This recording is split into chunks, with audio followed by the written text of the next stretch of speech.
में मदीना मारहरा की किस्मत में। तब मेरी तकरीर में नारा मत लगाइए, चुपचाप बैठे रहिए, मुझे वाहवाही नहीं करवानी होती है। हमने उन बच्चों को देखा है गुजरात में 2002 में। नारे तकबीर, नारे रिसालत, उलमाए अहले सुन्नत जनाबे नूरे मुजस्सम कानपुरी वो आ गए हैं, आप बैठे। बड़े अदब से गुजारिश है, हम अपनी बिरादरी से अर्ज करेंगे, चाहे शमसुद्दीन आए, चाहे कमरुद्दीन आए, या कोई भी आए, कोई खतीब खिताब कर रहा हो, कोई शायर नात पढ़ रहा हो, तो उस मौलवी के लिए, उस हजरत हुजूर के लिए नारा लगा करके उस खतीब को, शायर को डिस्टर्ब ना किया जाए।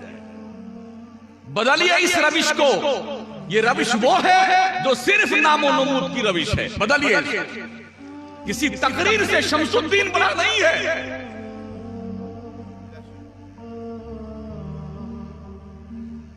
इसलिए जलसों में स्टेज पे आने के लिए ऐसा रास्ता पीछे से बनाया जाए, खतीब को, आलिम को, शायर को पीछे से चुपके से लाके बिठा दो, ताकि जो खतीब खिताब कर रहा है, जो शायर नात पढ़ रहा है, उसको डिस्टर्ब नहीं किया जाए।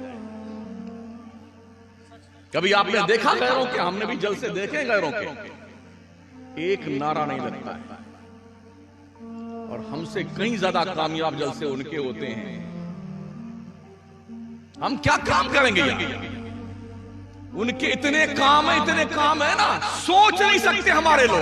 आज हम कागजी शेर हैं, बस नारा लगाने के ही सुन्नी रह गए हैं। अलमिया यह है, जिस कौम के जलसे ज्यादा होते हैं उस कौम की अक्सरियत जाहिल है।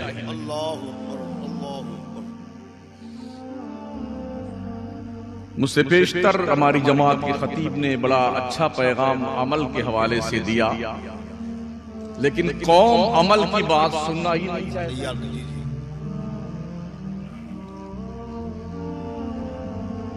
तो ये बात आप सुन लीजिए कान खोल करके।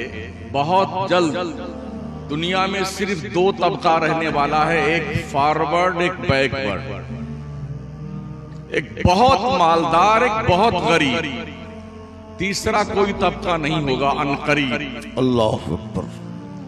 ये फैसला आपको करना है कि आप बहुत ज्यादा मालदार रहना चाहते हैं या भिखारी बनना चाहते हैं। आसार तो ये बता रहे हैं कि आप अपने नाम भिखारियों की लिस्ट में दर्ज करवा चुके हैं। मेरी गुफ्तगू थोड़ी तल्ख होती है, जी, थोड़ी कड़वी होती है, और मैं इसी अंदाज के लिए मुल्क में जाना जाता हूं।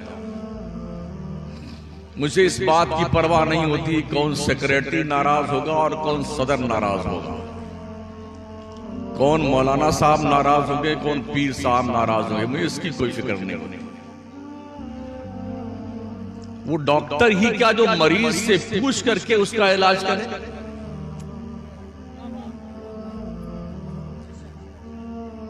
वो खतीब क्या जो लोगों के डायरेक्शन पर खिताब करे? आप शुगर के पेशेंट हैं और आपको हम लिक्विड पिलाएं, Thums Up, Mirinda, Coca Cola, Rooh Afza? क्या बात है, ये नहीं हो सकता। जी जी जी। शायद कोई 4 साल पहले भी मैं इस जलसे में आया था।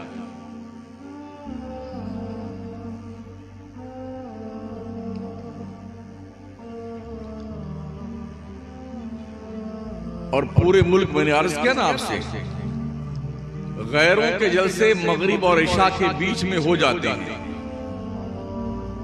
और हमारे जलसे उस वक्त तक जागरूक रहते हैं, मार मार के जगाए जाते हैं जब तक फजर की अजान का वक्त ना हो जाए। अब्बा के नाम बोलिए, अम्मा के नाम बोलिए, पीर साहब के नाम बोलिए, जन्नत में दरख्त लगवा लीजिए, अब बोलिए, लेकिन इनके बाप की जन्नत में दरख्त लगाने बैठे।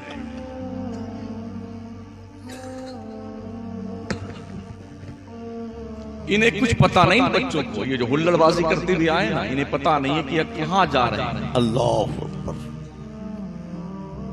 अगर इनको एहसास होता कि ये इनके मदरसे का ही जलसा है तो ये हुल्लड़बाजी नहीं करते। जी जी जी जी। इसका मतलब मुअल्लिम मुस्लिह तरबियत करने वालों में कहीं ना कहीं फॉल्ट जरूर है। कौम अगर अपनी औलाद को आपके सुपुर्द करती है, अगर कौम आपसे कुछ नहीं पूछती है, तो क्या खुदा का डर भी आपको नहीं रह गया है? अल्लाह। लोगों ने अमानत दी है औलाद की शक्ल में आपको। उलमा की जमात अमानत दी है कौम ने। अमानत को हू बहू वापस कीजिए, हू बहू, या कम अज कम उससे अच्छा करके दीजिए। क्या बात है।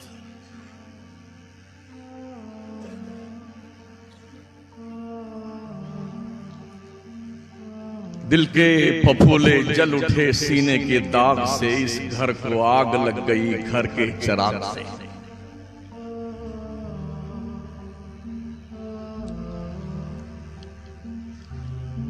वैसे भी हमारे मदारिस मुल्की पैमाने पे इल्ला माशाअल्लाह मदरसों के हालात ही होते हैं, कहीं की ईंट, कहीं का रोड़ा, भानमती ने कुंबा जोड़ा, कहीं का बाथरूम देखने के लायक नहीं, कहीं का गुसलखाना देखने के लायक नहीं, कहीं के कमरे देखने के लायक नहीं। बड़ी मुश्किल से चंदा होता है।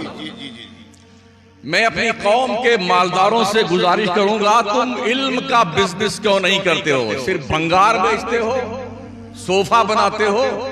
दुनिया इल्म का बिजनेस करती है, इल्म का। और हालत यह है, जिन्होंने इल्म हासिल किया है उन्होंने 80 साल मेहनत की है, तब जाकर के आज हिंदुस्तान की कुर्सी पे लोग बैठे। हमने 80 साल गुज़िश्ता, जिंदाबाद जिंदाबाद, पीर साहब जिंदाबाद, मौलाना साहब जिंदाबाद, बिरयानी खाई है, उर्स मनाया है, गागर भरा है, कव्वाली गाई है और बुजुर्गों के आस्थान में गए, जिंदाबाद जिंदाबाद।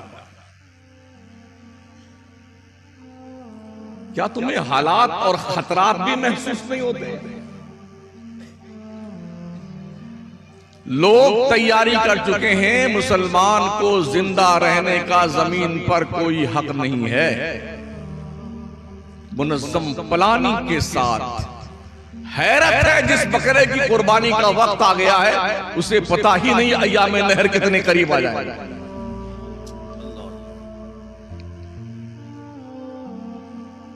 है कहीं सुनवाई आपकी?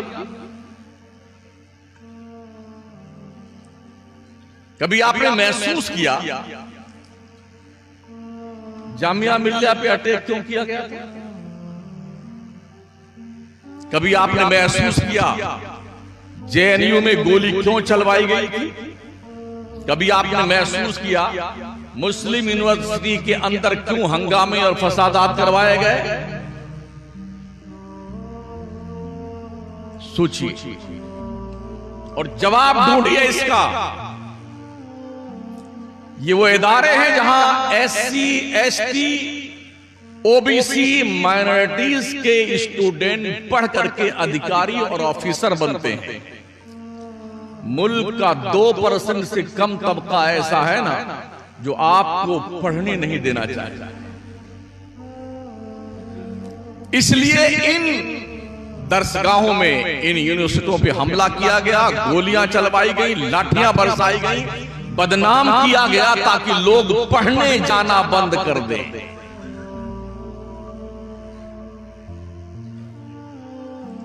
मदरसों का मामला ऐसा है, हाफिज साहब, मौलाना साहब, कारी साहब, ज्यादा से ज्यादा मुफ्ती साहब, बस ये अंतिम संस्कार है। ये 4 डिग्रियां।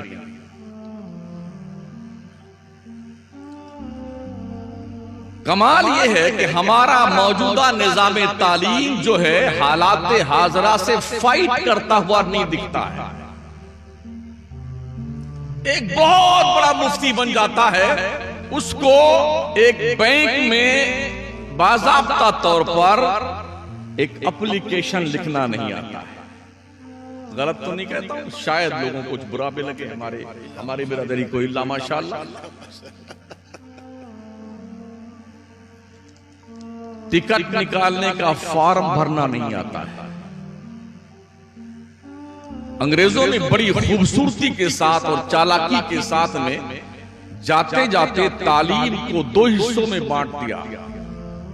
ये दीन की तालीम है, ये दुनिया की तालीम है। उस दौर के हमारे लोगों ने बड़ी खुशी से इसे कबूल कर लिया। हम दीन की तालीम लेके चलेंगे, लोग दुनिया की तालीम लेके चलेंगे। नतीजा ये हुआ, जो दुनिया की तालीम हासिल करने वाला रहा वो दीन से जाहिल रह गया, और जो दीन की तालीम हासिल करने रहा वो दुनिया से जाहिल रह गया। इन दोनों के बीच में इतनी बड़ी खंदक बन गई, इतनी बड़ी खंदक जिसे पाटना मुश्किल है। मुस्लिम कौम के जो डॉक्टर, इंजीनियर, लॉयर बने, वो मौलाना, मुफ्ती, हजरत, हुजूर को जाहिल, बेवकूफ समझते रहे, और मुस्लिम कौम के जो लोग मौलाना, मुफ्ती, हाफिज, कारी बने, वो डॉक्टर, इंजीनियर, लॉयर, इनको जाहिल समझते रहे। और सच्चाई ये रही कि दोनों जहालत के नगर पे चलने के लिए, दोनों, अगर इनका आपसी तालमेल होता ना तो शायद हम कहीं और होते। वैसे भी हम सुन्नियों में बहुत कम डॉक्टर होते हैं, बहुत कम इंजीनियर होते हैं, बहुत कम लॉयर होते हैं। हमारे इन जलसों में कोई पढ़ा लिखा आदमी ज्यादा नहीं आता। डॉक्टर, इंजीनियर, लॉयर, उसमें यार रात में चिल्लाते हैं, शोर मचाते हैं, नारे लगाते हैं, खूब चीख चीख के बोलते हैं, हमारे कुछ पल्ले नहीं पड़ता, पूरी रात खराब करते हैं, नींद खराब होती है। कौन जाए इनकी तकरीर सुनने के लिए? इसलिए हमारा जलसा उन लोगों पे मुश्तमिल रह गया है जो हाथ गाड़ी चलाने वाले हैं, रिक्शा चलाने वाले हैं, मजदूरी करने वाले, खेती बाड़ी करने वाले हैं, आलू बेचने वाले हैं, सब्जी बेचने वाले हैं। ये लोग हैं, कुछ लोग हैं पढ़े लिखे, कुछ ज्यादा नहीं, कुछ ही लोग हैं, वो भी बहुत कम पढ़े लिखे लोग हमारे जलसे सुनने आते हैं। ये मुल्की रिकॉर्ड है जो मैं आपके सामने पेश करता हूं। हम और हमारी ये बिरादरी कब बेदार होगी कि हम अपने जलसों को कारआमद बनाएं, हम एक्सपर्ट बुलवाएं ताकि बच्चों का टेम्परेचर नापा जाए कि बच्चा किस डिपार्टमेंट में बासलाहियत बन सकता है। जिस तरह से 12वीं पास करने के बाद उसके ऑप्शंस अलग होते हैं कि ये क्या बनेगा। अगर साइंस पढ़ रहा है तो मैथमेटिक्स है कि वो साइंस पढ़ रहा है तो डॉक्टरी लाइन में जाएगा, डॉक्टरी भी जाएगा तो डेंटल स्पेशलिस्ट बनेगा, या बोन स्पेशलिस्ट बनेगा, या चर्म रोग का डॉक्टर बनेगा, या ENT का डॉक्टर बनेगा। अलग अलग इसके शोबा जात हैं। हमारे यहाँ कोई शोबा नहीं। हम ही इमाम नहव हैं, हम ही इमाम फलसफा हैं, हम ही इमाम मंतिक हैं, हम ही इमाम सर्फ हैं, इमाम तफसीर हम ही हैं, और इमाम जो है हदीस हम ही हैं, इमाम फिक़ह भी हम ही हैं। हालत ये सब में खाल खाल, इक्का दुक्का, अशादो कल मादूम, उन्हें छोड़ दीजिए ना। और हर शख्स जो है ऑपरेशन थिएटर में बाईपास सर्जरी करने को तैयार। हमने जितने लोगों को देखा ना, हर आदमी, हमारा हर खतीब, हर मौलाना मुनाजरा करने, ये किसकी मां ने दूध पिलाया है? मियां जी दूध के दांत तो सलामत हैं आपके। ये भी एक फन है मुनाजरे का। जो डॉक्टर MBBS होता है वो सिर्फ फिजिशियन होता है, जो MS कर लेता है वो फिजिशियन एंड सर्जन होता है।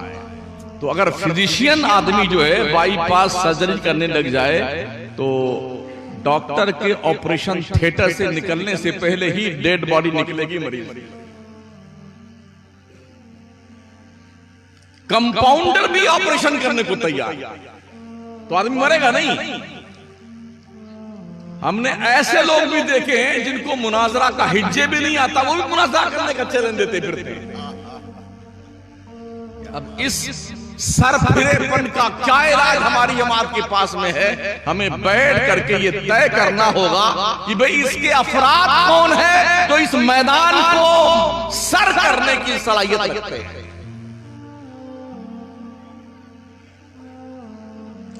थोक के हिसाब से हमने हाफिज, मौलाना, कारी जनाब खूब निकाल दिए। नतीजा क्या हुआ? किसी काम के नहीं रह गए। काश इन्हें कारआमद बनाया जाता। कारआमद, बच्चों के तालीमी मेयार को जांचा जाए और ये देख लिया जाए कौन सा बच्चा दौरे हदीस तक जाने की सलाहियत रखता है। अगर नहीं सलाहियत रखता है तो खामसा पढ़ा करके उसे आलिम की सनद दे दो और उसको कह दो भाई कोई बिजनेस करो, जाकर के तिजारत करो, कोई हुनर सीख लो, इज्जत की रोटी कमाओ, ताकि तुम्हारा दीन भी महफूज रहे और दुनिया भी कमाओ। अब घसीट करके हर उस तालिब इल्म को जिस बेचारे को इबारत पढ़नी नहीं आती है, अगर 50 बच्चे एक क्लास में हैं और बिल्कुल पीछे बैठता है, कभी किताब उसने कुतुब खाने से अपने नाम नहीं लिखवाई ना, वो भी बुखारी तक ले जाया जाएगा। ये मजबूरी मदरसों की होती है कि हमें रिकॉर्ड दिखाना है कौम को कि रमजान आने वाला है, हम चंदा किस जवाब पे करेंगे। ये कमियां हमारे अंदर हैं और हमें अपनी कमियों पे गौर करने की जरूरत है और उन्हें दूर करने की जरूरत है।